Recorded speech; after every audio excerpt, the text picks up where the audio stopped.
అంటే ఇప్పుడు తీసుకుంటే గంగుల ప్రతాప్ రెడ్డి గారికి గంగుల ప్రభాకర్ రెడ్డి గారికి కొద్దిగా వ్యత్యాసం ఉంటుంది. గంగుల ప్రతాప్ రెడ్డి గారు సైలెంట్ రాజకీయము, గంగుల ప్రభాకర్ రెడ్డి గారి గంభీర రాజకీయం. ఏదన్నా కూడా మకంలో చెప్పేస్తారు, ఏదన్నా కూడా గట్టిగా మాట్లాడడం మకంలో చెప్పేస్తారు.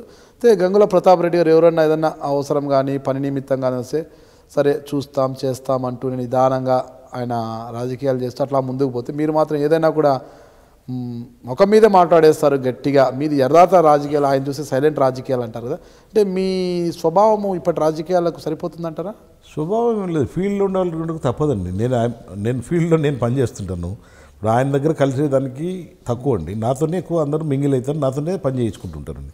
అవైలబిలిటీ కూడా నేను ఉంటాను కాబట్టి నా దగ్గరికి వచ్చిన వాళ్ళది నేనే జవాబు చెప్తుంటాను కాబట్టి ఇది హార్ష్ ఉండొచ్చు, అది ఎట్లనే ఉండదు. నేను ముందే చెప్తున్నాను, నా దగ్గర వచ్చిన వాళ్ళకి ప్రతి ఒక్కరికి పలుకుతానండి. మంచిని ఎప్పుడు సపోర్ట్ చేస్తానండి, చెడు ఉన్నప్పుడు కొంచెం నేను కూడా ఆ వాయిస్ చెప్పాల్సి వస్తుందండి. సపోజ్ ఏదైనా అడిగారనుకోండి, ఒక చిన్న అన్యాయమైన అడిగారండి, అది అన్యాయం వద్దు అని చెప్తాను. ఆ చెప్పడంలో ఏమంటుందని కొంచెం కఠినంగా బాధపడతారు. ఇప్పుడు ప్రజలు కూడా ఎట్లుంటారంటే 99 పనులు చేసింటాను నేను, 100వ పనుల్లో నేను ప్రయత్నం చేసినానని ఆయన feels happy, he will continue with me. ఆ రోజు నేను పని చేయలేదు, నా కోసం ప్రయత్నం చేయలేదంటే బాధపడతాడండి.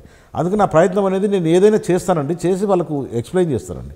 ఆ చెప్పే దీంట్లో ఏమవుతుందంటే కొంత వాళ్ళు ఎవరైనా ఫీల్ అయిన వాళ్ళు కొంచెం హార్స్ అనిపిస్తుంది. అధికారులతో మాట్లాడినప్పుడు కానీ పబ్లిక్తో మాట్లాడిన కొద్దిగా గట్టిగా మాట్లాడుతుంటారు అధికారులు. ఆ కర్నూలు జిల్లాలో అధికారులు నన్ను ఇష్టపడినంత ఎవరికి ఇష్టపడరండి. నేను కన్విన్స్ చేయగలుగుతానండి అధికారులను, నేను కన్విన్స్ అవుతాను, నేను కన్విన్స్ చేయగలుగుతాను. అధికారులు చెప్పింది కరెక్ట్ అనుకుంటే నేను కన్విన్స్ అవుతాను. అధికారులు చెప్పింది ఒకవేళ వాళ్ళు పొరపాటు అయితే వాళ్ళని కన్విన్స్ చేసి నేను పని చేయించుకోగలుగుతానండి. ఇప్పుడు ప్రస్తుతం అంతా సమాజం అంతా స్టైల్ ఎక్కువైపోయింది, యూత్ నుంచి కూడా వృద్ధుల వరకు మంచి స్టైల్ అయిపోయింది. మీరు మాత్రం ఇంకా పాతకాలం టైంలోనే బురుగు మీసాలు పెట్టేసి అది ప్రజల్ని భయపెట్టాలనా లేకపోతే మీ గంభీరత్వానికి నిదర్శనం అది? అట్లనే ఏం లేదండి. ఇప్పుడు భయపడిచ్చేది లేదు, ఆ ట్రెండ్ కూడా లేదు, ఆ పరిస్థితి కూడా లేదండి. ఇప్పుడు అక్కడ అలాగా గంగుల ప్రభాకర్ రెడ్డి కేర్ ఆఫ్ ఆళ్ళగడ్డ అంటేనే ఇట్లా లేదండి, అట్లా భయపడించేది ఏం లేదండి. ఇప్పుడు నాకు సిటీలో కూడా ఈరోజు మీరు చూస్తుంటారు, నేను సిటీలో ఇప్పుడు దగ్గర ఒక 35 years 40 years నుంచి సిటీలో కూడా ఉన్నారు. ఎక్కడ కానీ ఏదైనా కానీ ఈ రోజు వరకు ఒక చిన్న ఇన్సిడెంట్లలో పోయి ఇన్వాల్వ్ కావడం కానీ ఏదైనా చేయడం కానీ ఎక్కడ ఉండదండి. మనమంటే ఒక గౌరవం పెట్టుకున్నామండి అంతే. నంద్యాలలో రౌడీలను ఎక్కువ ప్రోత్సహించేవారు గంగుల ఫ్యామిలీ లేదు, దానివల్లే భూమా వాళ్ళు అడ్డగా నిలబడకపోతే అసలు రౌడీ రాజ్యం అయిపోయేది. అది రౌడీ రాజ్యం నుంచి కాపాడడానికే భూమా వాళ్ళు అది కేవలం రావాల్సి. అసలు నంద్యాలకు మాకు సంబంధం లేదండి, అదంతా కంప్లీట్ అబద్ధాలండి. ఇప్పుడు నంద్యాలలో బొజ్జా వెంకటరెడ్డి గారు ఉన్నారు, బొజ్జా వెంకటరెడ్డి తర్వాత ఫరూకు, వీళ్ళంతా అక్కడ వాళ్ళు లోకల్గా ఉన్నారు. ఆళ్ళగడ్డ రాజకీయాలంతా నంద్యాలకు తీసుకొచ్చారు, నంద్యాల రాజకీయాలను ఆళ్ళగడ్డకు తెచ్చారు. ఆళ్ళగడ్డలో కూడా రౌడీజం ఎక్కువైపోయింది. నంద్యాలలో రౌడీజం ఏదైనా స్టార్ట్ అయిందంటే వాళ్ళ ఇంటర్ఫియరెన్స్ వల్లనే అయింది కానీ వేరే వాళ్ళ ఇంటర్ఫియరెన్స్ కాదండి. ఆళ్ళగడ్డలో రౌడీజం ఎందుకు? ఆళ్ళగడ్డలో మొదట రౌడీజం గురించి మీకు ముందే చెప్పానండి.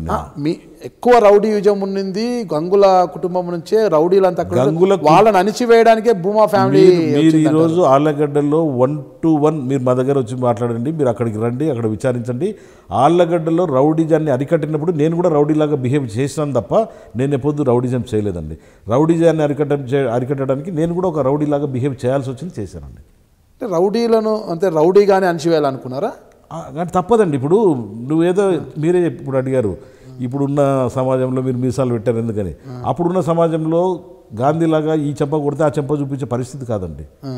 అదే దానివల్లనే మేము కొంత మైనస్ కూడా అయితే వచ్చామండి రాజకీయంగా కూడా. ఏంటి వీళ్ళ దగ్గరికి పోయి అన్యాయం జరిగిపోయి చెప్తే అట్లా నా చూద్దాంలే అంటారు తప్ప వీళ్ళు ఏం చేయరు, యాక్షన్ తీసుకోరని. అవతల ఏమో ఏదైనా జరిగేసరికి జీపులు తీసుకొని పోయి ఇళ్ళ మీదకి పోతారు, మీరేం చేయరనేదని. అట్లా పరిస్థితుల్లో అది డెవలప్ అయిపోయిందండి ఆటోమేటిక్గా. మనం కూడా చూస్తూ ఊరుకుంటలేకపోయినాం. మీరు కూడా ఏదైనా చేసుకోకపోతే సర్వైవల్ లేదండి, అక్కడ మనుషులకు కూడా సర్వైవల్ లేకుండా పోయింది. నేను మీ గుడివాడ అమర్నాథ్, వైఎస్ఆర్ కాంగ్రెస్ పార్టీ విశాఖపట్నం జిల్లా అధ్యక్షుడిని. మీరు చూస్తున్నారు ఐ డ్రీమ్ న్యూస్.